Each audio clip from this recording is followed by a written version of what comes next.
Centro Carbonell presenta Las Claves del Derecho, con Roberto Niembro y Miguel Carbonell.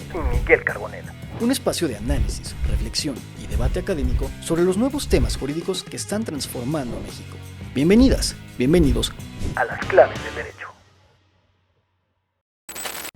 Bienvenidas y bienvenidos a Las Claves del Derecho, el podcast del Centro de Estudios Jurídicos Carbonell. Hoy vamos a platicar con Eric Rauda.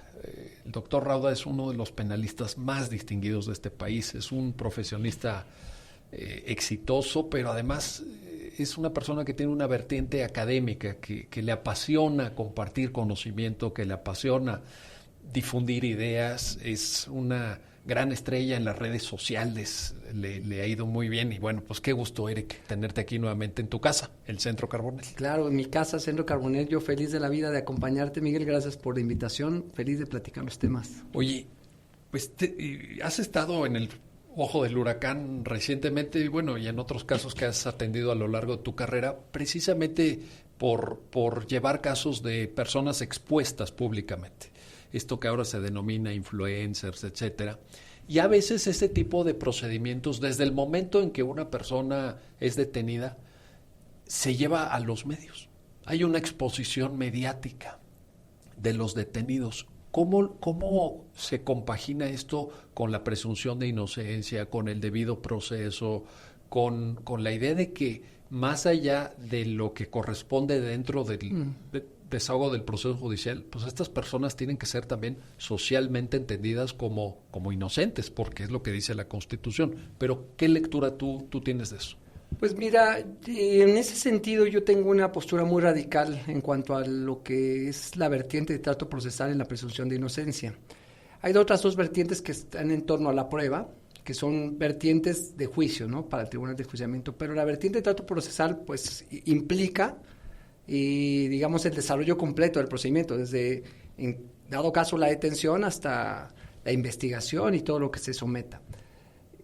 Creo yo que el proceso penal, y eso a lo mejor es algo que pues va a llamar la atención de la gente que nos está escuchando, el proceso penal no tiene como diseño, no como crítica, como diseño, la vertiente de trato procesal durante las etapas de investigación intermedia. O sea, el proceso penal no está diseñado o no está a la par de la presunción de inocencia. Y te voy a dar varios ejemplos.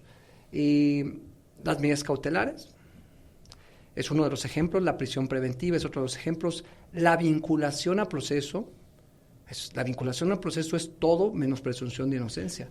O sea que, pero entonces tendríamos una presunción de inocencia light, tenemos una desdibujada. No, tenemos una presunción de inocencia en solo una de las etapas del procedimiento.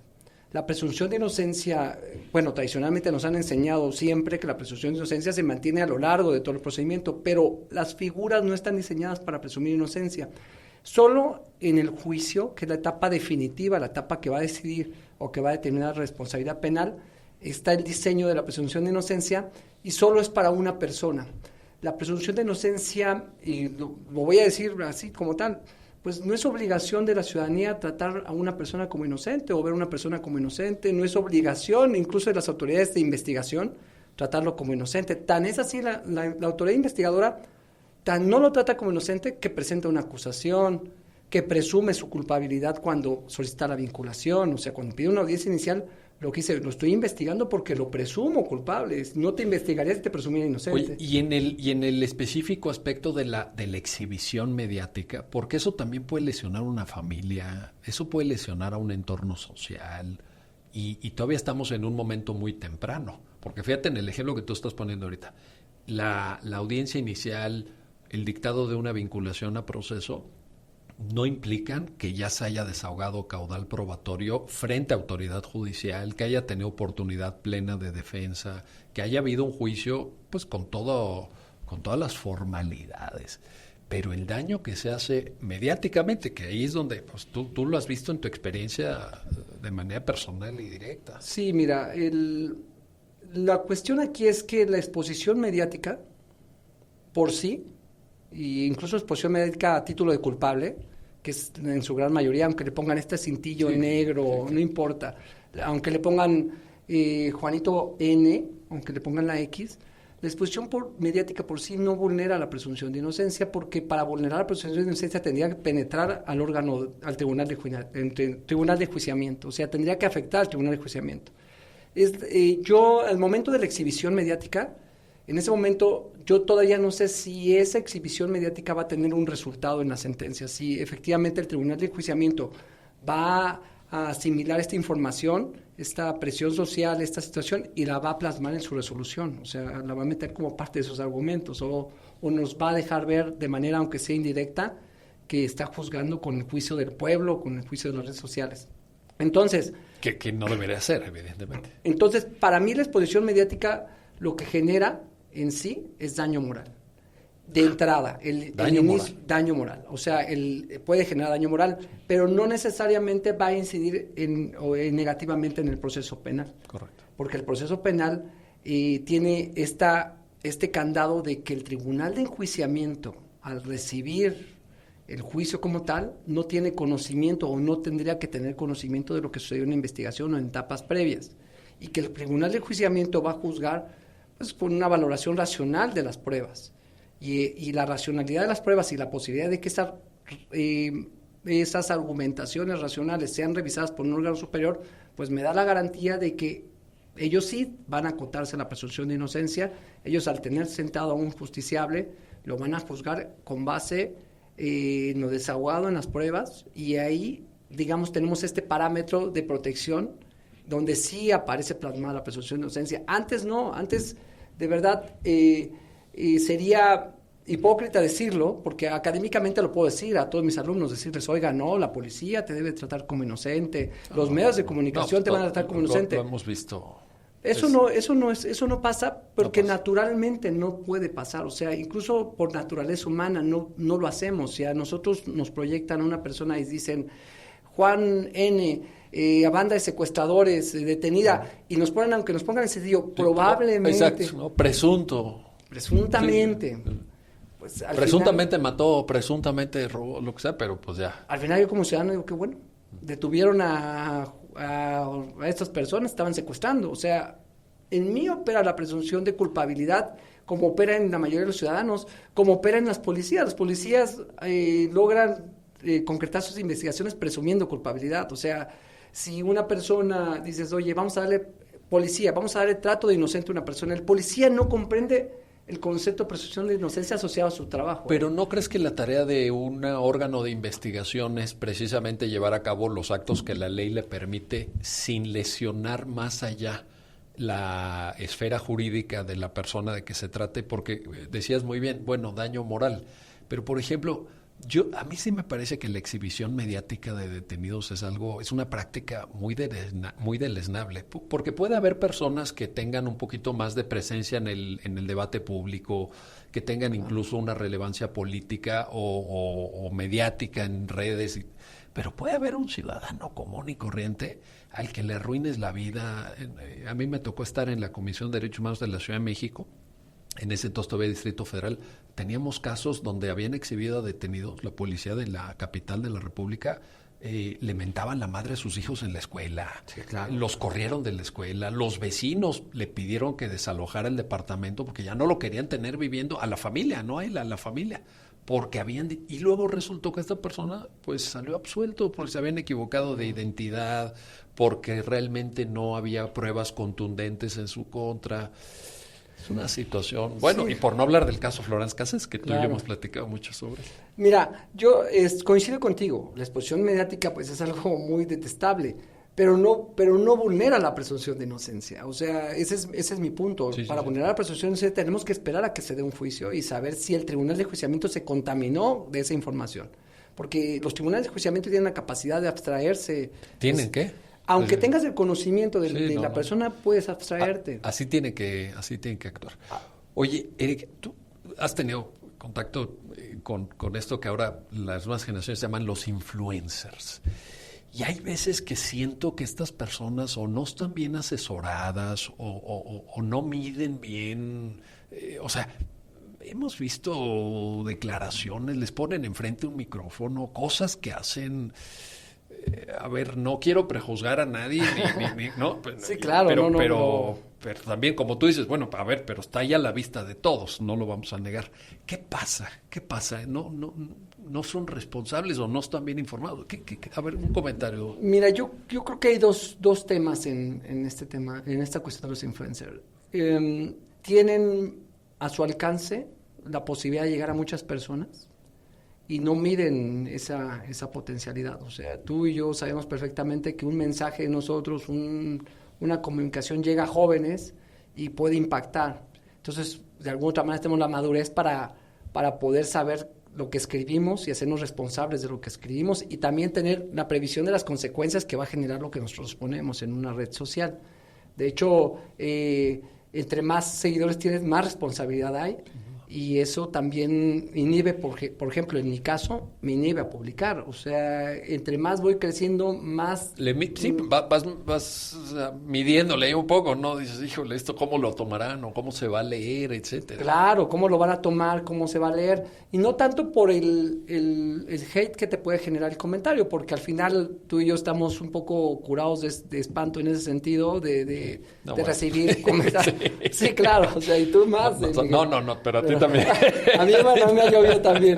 Pero estamos un poco blindados porque ya tenemos una madurez. Sí, es parte de... Y bueno, uno sabe sus propios valores y sus propias cosas. Yo estoy seguro que nosotros no publicamos algo para dañar o para molestar a nadie. Digo, a veces expresamos puntos de vista que no son muy populares o que no necesariamente le gustan a todo mundo. Bueno, pues ese es el problema de quien nos lee, ¿no? Y nos escriben de todo y nos dicen de todo y lo que sea, y al final pues tenemos la madurez para entender que eso es parte de, no nos afecta porque ya estamos hechos. Pero estas personas están en proceso de maduración, adolescentes, muy jóvenes, ¿no? Exacto, lo que están apenas en proceso de maduración. Y a lo mejor no, pues sí, como tú dices, no lo miden, pero sí hay consecuencias. Hay consecuencias, pero no las hay de la manera que las tendría que haber. A ver, o sea, el único caso en México que ha habido consecuencias es el caso de Just Stop, una influencer, una youtuber, que en una plática, en un video que se grabó, empezó a hablar de un tema de una violación que hubo una menor y empezó a exponer el caso, lo empezó a narrar la forma en cómo había sucedido las cosas y lo hizo de manera natural y además la empezó a criticar, ¿no? O sea, empezó a hacer críticas sobre ella y empezó a hacer un ataque. Es el único caso. Los demás influencers que están actualmente presos o que ya llevaron procedimientos han sido por temas extra redes sociales, o sea, cosas que hicieron en una fiesta. Aparte, no en su papel de influencers, digamos, como... No en su papel de influencer, a lo mejor el ego que traían o la arrogancia que traían por tener este grupo de fans o grupo de seguidores, pues les provoca hacer cosas raras en la calle. Pero la única persona que yo tengo constancia, a lo mejor nuestros amigos aquí de redes sociales nos dirán, o alguien más, pero lo único que yo sé que ha sido procesada penalmente por algo que dijo en un podcast, en un comentario, ha sido esta chica. Sí. Y ese es el único caso que fue y se dio con circunstancias especiales, porque habló de una menor de edad, porque habló de un delito de violación. Pero la gran mayoría de los influencers que se sientan a hablar no tienen una sola consecuencia de lo que dicen. O sea, yo sé que hay mucha responsabilidad, pero al final las legislaciones no están haciendo su papel o su tarea en frenar esta parte por el miedo de limitar la libertad de expresión, o sea, decir, oye, estamos limitando la libertad de expresión, estamos afectando. La gran mayoría de los influencers al día de hoy pueden ponerse en un micrófono a decir lo que quieran y lo único, volvemos al mismo punto, y lo único por lo que son responsables es por el daño moral, con la dificultad que implica un juicio por daño moral. Que han crecido mucho el número de juicios por daño moral. No sé si contra influencers, pero la litigiosidad por responsabilidad civil derivada de daño moral está teniendo un crecimiento en México impresionante. Y es la única alternativa.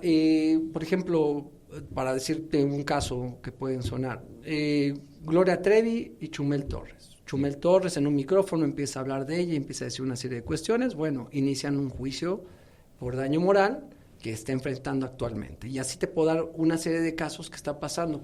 Pero el daño moral, el problema del procedimiento de daño moral es que primero es costoso, o sea, es costoso tener un equipo de abogados que puedan entablar una demanda de ese tipo. Además, implica gastos en periciales, certificaciones notariales y una serie de cuestiones que va a generar costo. Y también es un proceso bastante largo. Sí, o sea, ese es el tema. Y entonces me dicen a mí, yo he recibido, pues ha tenido varios clientes que han tenido la problemática de que influencers los están hostigando y que todos los días salen a hablar de él, o sea, ya sea un político, ya sea una figura pública, pero todos los días hay influencers que quieren estar golpeteando y que utilizan sus canales como si esto fuera, pues, tírale el blanco, ¿no? Entonces, cuando les dices daño moral, va a tardar 3 años, 4 años, vas a gastar tanto dinero, pues no hay mucho. Y cuando dicen, bueno, pero quiero hacerlo penal, que esa es la materia, o sea, vamos a volverlo penal, entonces se voltean a la difamación. No hay difamación en materia penal. Estamos muy limitados, pero de alguna otra manera sí tiene que haber una regulación, porque estas personas, a pesar de que tienen cierto derecho a la libertad de expresión, no pueden pasarse todos los días golpeteando a un ser humano, porque como No, pero a ver, la libertad de expresión, primero, no es un derecho ilimitado. Desde luego tienes que respetar los derechos de otras personas, de otros individuos. No se puede decir cualquier cosa, no se puede afectar el honor, la honra, la reputación, el buen nombre de las personas. Podemos tener opiniones, eso sí. Y esas opiniones pueden ser duras, sarcásticas, incluso, vaya, los caricaturistas, ¿no? Claro. Pero de ahí a ya realmente ultrajar el honor de una persona. Sí, acusarlo de un delito, vamos. No, bueno, eso sí se me hace un límite. Acusarlo de un delito. Sí. Te pones en el micrófono y empiezas a decir, esta persona hace estas cosas, comete estos delitos, y luego que al otro, para defenderse, solo le quede el daño moral. Sí. O sea, dice, oye, me está acusando de ser un delincuente, y que al final... Y dentro de 3 años a lo mejor me dan la razón, ¿no? Imagínate. Cuando ya la gente, ya pasó, ya quedaste con el estigma, porque el efecto de la difamación a través de la difamación de los influencers es que como tienen mucho alcance, se logran transmitir este sentimiento de verdad, ¿no? Pues está en las redes y todo el mundo está diciendo, pues seguro sí es un traficante. Que ahí también, Eric, yo no sé qué dice eso de nosotros como sociedad. O sea, la gente, bueno, sí, será muy influencer y todo, pero ¿qué? O sea, ya... hay que creerle por eso, porque tenga muchos seguidores, ya es poseedor de cierta aura de verdad tiene información privilegiada, porque a veces los argumentos que dan para justificar ciertos puntos de vista también son muy malos. Pero te voy a decir qué está pasando, el fenómeno que está pasando, que un influencer sale, empieza a hablar, despotricar, y los medios de comunicación, Universal, Milenio, Imagen, Televisión, empiezan a tomar fragmentos y los ponen como si fueran información verídica, o sea, acusa influencer de traficante a otra persona, y entonces lo ponen como noticia, y eso empieza a generar una distorsión, porque a lo mejor la fuente no es el propio influencer, sino la fuente empieza a ser ya otros medios de comunicación que le empiezan a dar difusión, programas de chismes, en fin, empieza a ser una bola que es imparable, porque nació de un foro como esta mesa y empezó a desarrollarse por todas las redes sociales y empiezas a sembrar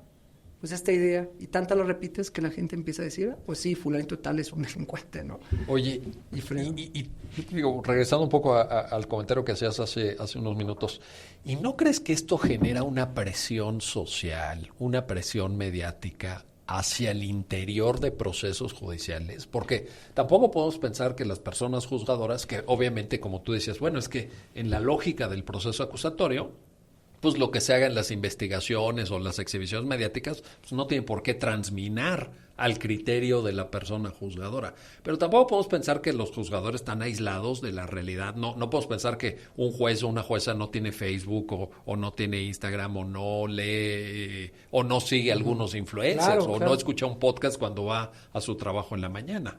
Que un tribunal de enjuiciamiento tiene tanta responsabilidad que tendría que estar, en mi caso, yo, si fuera tribunal de enjuiciamiento, alejado de la información de redes sociales, porque al final, como dices tú, son seres humanos, se contaminan.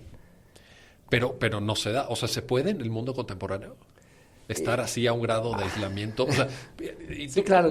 Hay casos que no te puedes aislar. Hay casos que no te puedes aislar porque O sea, hay casos, digamos, que han tenido tanta trascendencia que no hay manera de que una persona No te enteres. no te entere. Yo me acuerdo, tú te acuerdas, también lo hemos platicado alguna vez, del juicio de O.J. Simpson en Estados Unidos, donde el juez decretó que el jurado estuviera aislado. O sea, los metieron a un hotel y les dijeron, no hablen entre ustedes de lo que están viendo en el proceso, no se prejuicien entre ustedes, pero además no tengan, digamos, intercambios con el exterior. Bueno, eso fue lo que formalmente sucedió. Luego salió el veredicto absolutorio, como todos sabemos, frente a un número de pruebas abrumadoras en contra del imputado. Y en las entrevistas posteriores que dieron los jueces, dije, bueno, claro que sí. O sea, a ver, nos llegaban las familias, los fines de semana que nos permitían salir y pues Ahí, sí. el vecino nos preguntaba, oye, ¿qué pasó? Y no sé qué. Sí, no se puede blindar. O sea, no hay manera de blindarse. Ahora, la pregunta es, ¿eso genera presión o no? Toda esta parte genera demasiada presión y también genera presión el hecho de que una determinación controvertida por parte de un juez le genere consecuencias al mismo juez. Exacto. Porque eso pone a los demás a pensar. Si a tal le fue mal por absolver, cuando la presión social decía que tenía que condenar, pues entonces el mensaje que manda es bastante malo.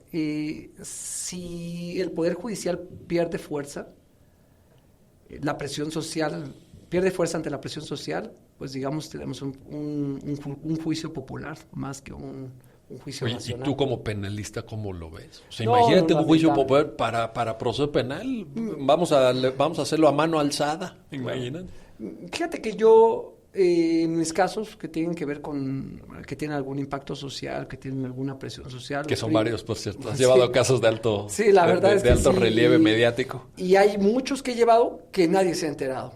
Porque al final lo importante para mí como abogado es resolver el caso, no tener la exposición mediática. O sea, yo podría agarrar los casos y entonces pasarme de programa en programa hablando y diciendo... No, y te han de buscar los medios, claro, y te han de claro. querer entrevistar y todo. Claro, pero lo que menos busco en ese sentido es aumentar esta presión social porque yo sé que sí tiene un impacto en las determinaciones judiciales, porque yo sé que un juez se siente pequeño ante la presión social, o sea, se siente vulnerable y dice, pues si yo digo A y este A no le gusta a la gente, mi trabajo, mi empleo, mi posición va a correr peligro y entonces me alineo a la presión social. Y entonces un penalista tiene que saber mantenerse callado, buscar que el asunto que inicia mediáticamente, porque alguien decía, bueno, es que ¿por qué se alborotó mediáticamente?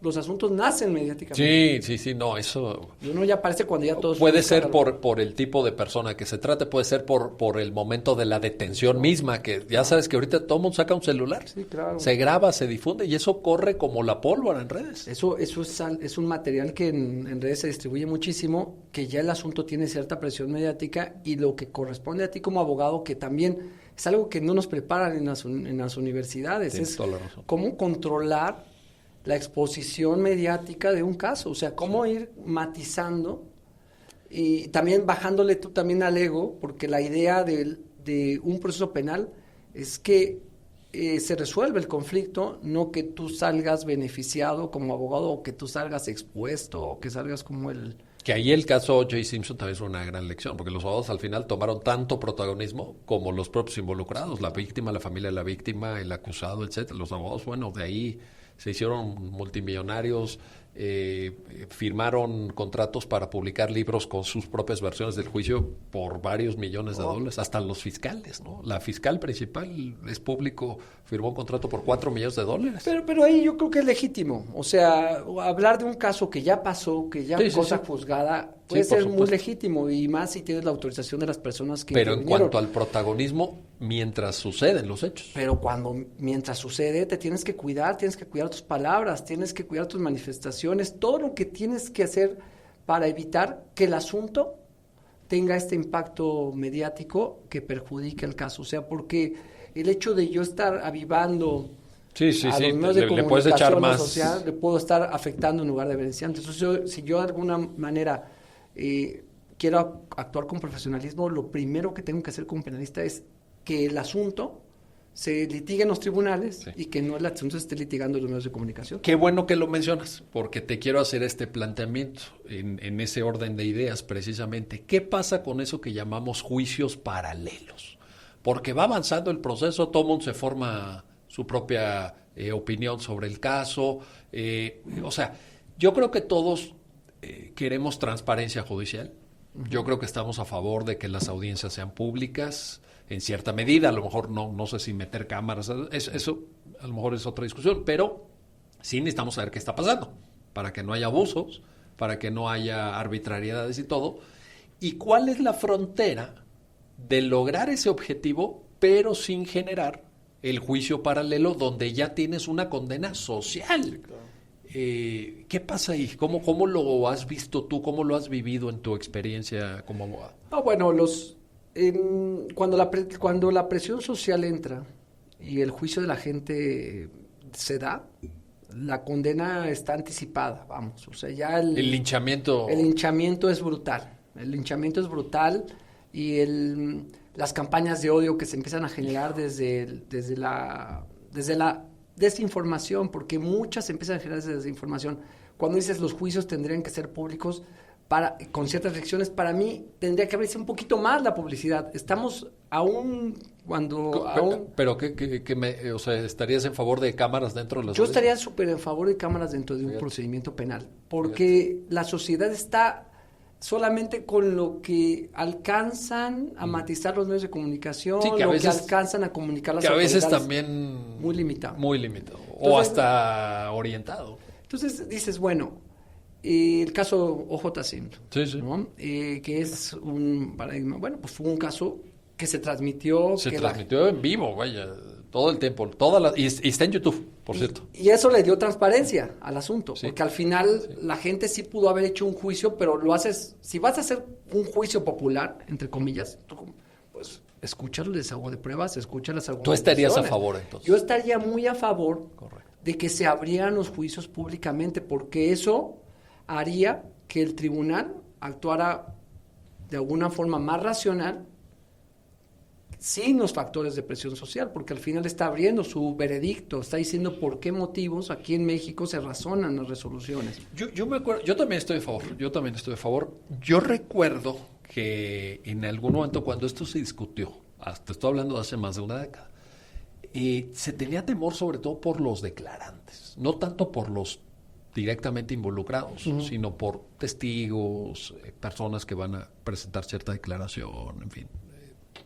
Que inhibiera, ¿no? Que inhibiera, híjole, y ahora yo voy a tener que ir ahí a declarar, me van a ver todos o me van a escuchar. Sí, hay gente que no quiere que hay sea gente expuesta. que no. Sí, tendría que tener serían para ciertos procedimientos, ¿no? Pero, por ejemplo, yo pienso en estos procedimientos donde ya hay un linchamiento público. No, bueno. Hablemos de un Sí. Rosario Robles, por así Sí, decirlo. fíjate. Me hubiera gustado, y a Rosario Robles yo creo que también, y a la Fiscalía también, que el procedimiento se transmitiera para poder ser conscientes todos de lo que estaba haciendo con ella, ¿no? Y entonces entender bien, porque si no lo que pasa es que tienes que sacar la información del propio tribunal para transmitírsela a los medios de comunicación, y qué es lo que hacen los abogados. Pero también cuando eso se genera, cuando ese sacar la información, normalmente es con un interés de parte. Claro. O sea, porque ahí está el problema. ¿Quién selecciona esa información? ¿Cómo la transmite? ¿Cómo la plantea? Y cómo le llega a la gente también. O sea, la ventaja de la transparencia judicial es que está ahí el material, digamos, en crudo, pero por completo. Y entonces ya cada quien puede irse formando su opinión. Que cada quien tome su opinión, porque claro, tú como abogado defensor, la defensa, pues, ¿qué le interesa? Pues obviamente hacer quedar bien a su cliente. Ni modo que saque los elementos que lo incriminen.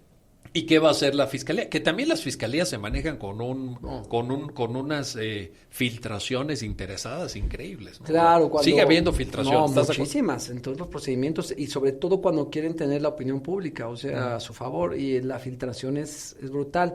Hay en Twitter filtradores profesionales, o sea, hay gente que tiene cientos de seguidores que son los filtradores, digamos, oficiales de esas instituciones. O sea, tú puedo dar nombres ahí, pero no quiero, pero buscas en Twitter, pues busca a la persona que da la nota roja de todas las policías y él la tiene el segundo, tiene las cámaras del C4, tiene toda la información. Eso se lo dan de adentro, no hay de otra. No hay de otra. No hay de otra. O sea, él tiene contacto con los secretarios de seguridad pública que inmediatamente que detienen a alguien le mandan las cámaras del C4, le mandan información, le mandan fotografías. Digo, oye, pero violando la ley. Violando la ley, porque al final no son filtraciones que no se investigan, o sea que al Pero final, además ese material tiene que estar bajo resguardo, ¿no?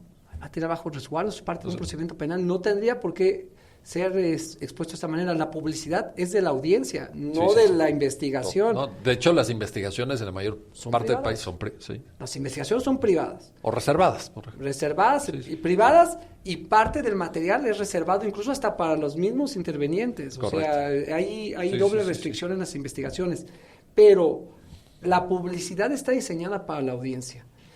Yo no entiendo por qué, si cualquier ciudadano a pie puede entrar a una audiencia, ¿por qué no cualquier ciudadano podría escuchar en cualquier lugar la audiencia? O sea, y solo lo que marca el mismo código, las audiencias que están, digamos, fijadas para ser privadas, que se o cierto tipo de procedimientos, por ejemplo, cuando están involucrados niñas, niños o adolescentes. Que la ley los marca, la ley tiene perfectamente marcados los casos en que las audiencias no puede caber el público. Sí. Y que incluso el rostro de la víctima tiene que estar en sala aparte, en fin, y están marcadas las audiencias que son en ese tipo, pero las que son públicas tendrían que ser públicas. Tu argumento de que si una persona que vaya pasando en ese momento, que le interese, etcétera, se puede meter y estar ahí, y quien a lo mejor no está ahí debería de poder verlo en una cámara, aprovechándolo, me parece impecable. Estoy totalmente de acuerdo. Es que no, es que la publicidad es eso, ese es el espíritu. Él se ha deformado un poco porque al que menos le interesa la publicidad, pues es al que puede actuar mal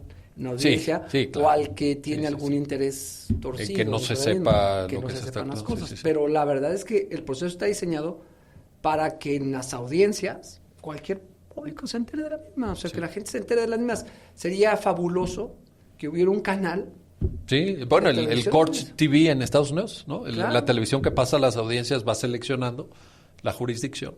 Y los medios de comunicación, tomar de ahí la información que también no la tienen actualmente. Sí. Entonces, de verdad que creo que hay una doble moral en el sentido de hablar de la publicidad en los procedimientos penales. La verdad es que el último que está deseando la publicidad en los procedimientos penales es el tribunal. Sí. No lo quiere. Oye, para terminar esta conversación, Eric, te tengo que preguntar porque pues está ahí y no podemos tampoco cerrar los ojos.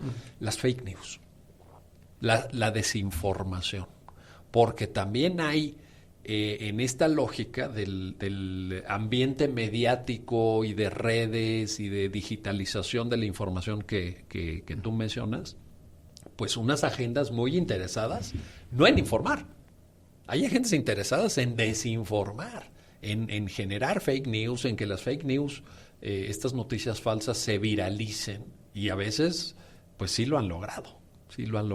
También te pido ahí un comentario. Y es una guerra sucia en el procedimiento penal, o sea, que se empieza a utilizar campañas sucias de fake.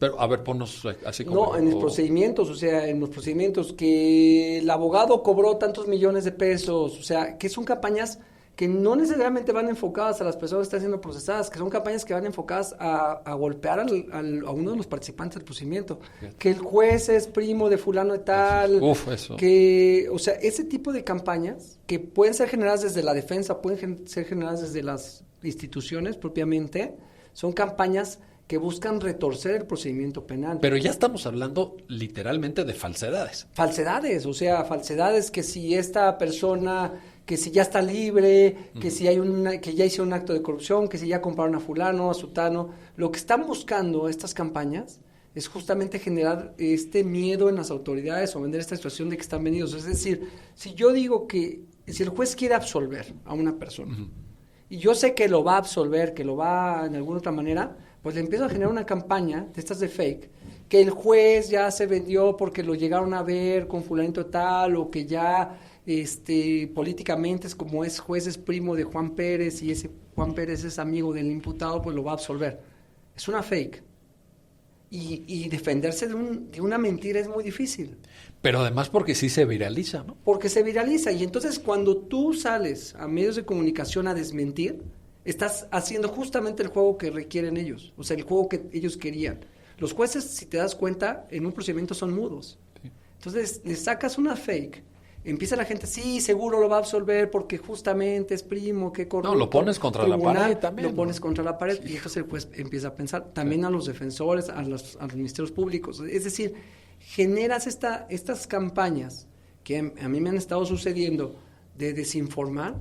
Ya corrieron al abogado porque no sabe, y empieza a hacer una serie de cosas que quisieras contestar públicamente, que quisieras salir a decir, no, es fake, están mal, pero lo único que harías si lo contestas es hacer más grande esta mentira. Pero debe haber, no sé si lo hay o no, te pregunto, ¿hay alguna vacuna para esto o qué? ¿O es la resignación? Entonces nos tenemos que resignar a que las fake news condicionen los humores de la opinión pública o afecten, porque... Sí, porque te afectan personalmente. Personalmente, yo me imagino que tú también has tenido problemas de que de repente, pues en las noches, ¿no? Te duermes preocupado o que hayas tenido que explicarle cosas a tu esposa, ¿no? No, te debe haber preguntado, ¿no? Oye, esto que están diciendo... O sea, que, sí, mira... o tus amigos, no sé. Yo tengo muy claro que hay dos mundos, ¿no? Uno virtual y uno real. En el mundo real no siento ningún impacto ante una fake news o ante algo que digan de mí. Yo no siento ningún impacto. Yo salgo a la calle y pues, normal, o sea, si alguien sabe, me saluda normal y me pregunta o lo que sea, no pasa nada. En el mundo virtual, efectivamente, si tú te clavas en el mundo virtual pensando que es real, pues sí te genera este tipo de no dormir, no descansar, estar preocupado. Apagas el teléfono y se acabó el asunto. El tema, el antídoto, me decías, ¿qué puedes hacer? ¿Algún tipo de vacuna para esto? ¿Qué puedes hacer con el tema de las fake? Yo, como lo he estado manejando, yo estoy aprendiendo. Esto no, como tú siempre lo dices, esto no te lo enseñan en las escuelas, te lo deberían de empezar a enseñar. Tendríamos que tener gente que maneje comunicaciones para decir, oye, abogado, vas a enfrentarte a casos, tienes que saber. En el mundo actual. Tienes que saber reaccionar. Tienes que saber, o sea, es indispensable, yo creo. Bueno. Entonces, el primer antídoto que yo tengo ante una fake es ignorarla. Dejarla que pase. Yo sé que tiene un inicio y tiene un fin y va a desaparecer. Dejarla que pase. Si esto empieza a generar una serie de desinformación grande, porque por ejemplo en uno de los casos que llevo al otro día de que salí de la audiencia, fake de que ya no es el abogado, ya cambiaron y ahora es Juan Pérez y todo lo demás, entonces empieza a haber una serie de cuestiones de sí, la gente empieza a darle seguimiento a esa noticia, pues entonces ya haces un comunicado un poquito más formal para dar aviso, pero sin extralimitarte, simplemente y sin, digamos, levantar más la fake. Uh-huh. O sea, sin entrar en este conflicto de guerra, de son los mentirosos, y sin conflictuar. Un comunicado serio, propio, mantenemos haciendo sus trabajos, hacer algo muy profesional, muy seco, pero que mate esta fake.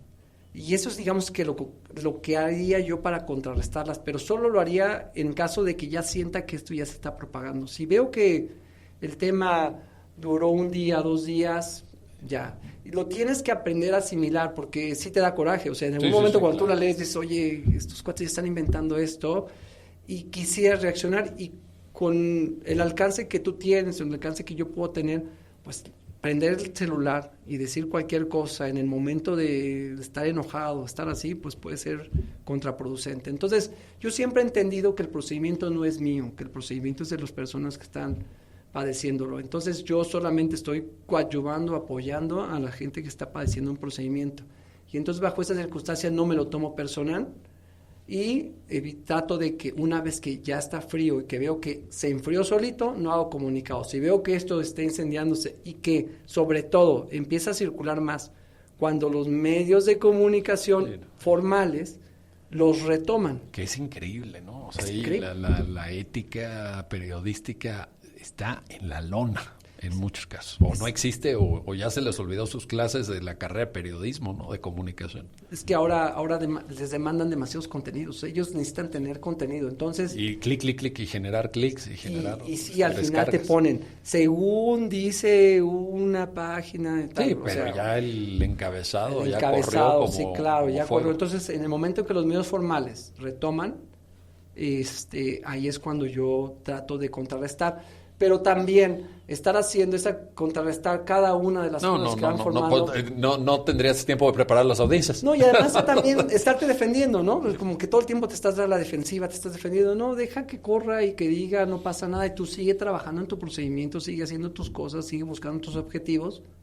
¿sí? Y que de alguna otra manera la fake no te genere un perjuicio. En el momento que tiene un perjuicio, haces una nota de prensa, un apoyo ahí para simplemente fortalecer el tema y continuar, que te dejen trabajar, ese es el tema, ¿no? Que es el tema que la gente también, yo lo dije en algún momento, los asuntos complejos siempre van a tener soluciones complejas, o sea, no podemos pensar que un asunto complejo se va a solucionar en una palmada, ¿no? Como siempre me dicen, oye, ¿cuándo se va a lograr este objetivo? Espérate, son asuntos que llevan alta complejidad. Su solución es compleja, no son soluciones simples y tienen muchas aristas que uno como abogado penalista pues tiene que solventarlas. Sin duda. Eric Rauda, gracias por esta conversación y por habernos compartido pues también parte de la experiencia que como abogado penalista has ido acumulando luego de una carrera tan exitosa como la tuya. Muchas gracias, Miguel. Gracias. Y gracias a usted por habernos acompañado en este nuevo episodio de Las Claves del Derecho, el podcast del Centro de Estudios Jurídicos Carbonell. Hasta pronto. Esto fue Las Claves del Derecho, con Roberto Niembro y Miguel Carbonell. Síguenos a través de nuestras redes sociales, suscríbete al canal y escúchanos en todas las plataformas. Las Claves del Derecho.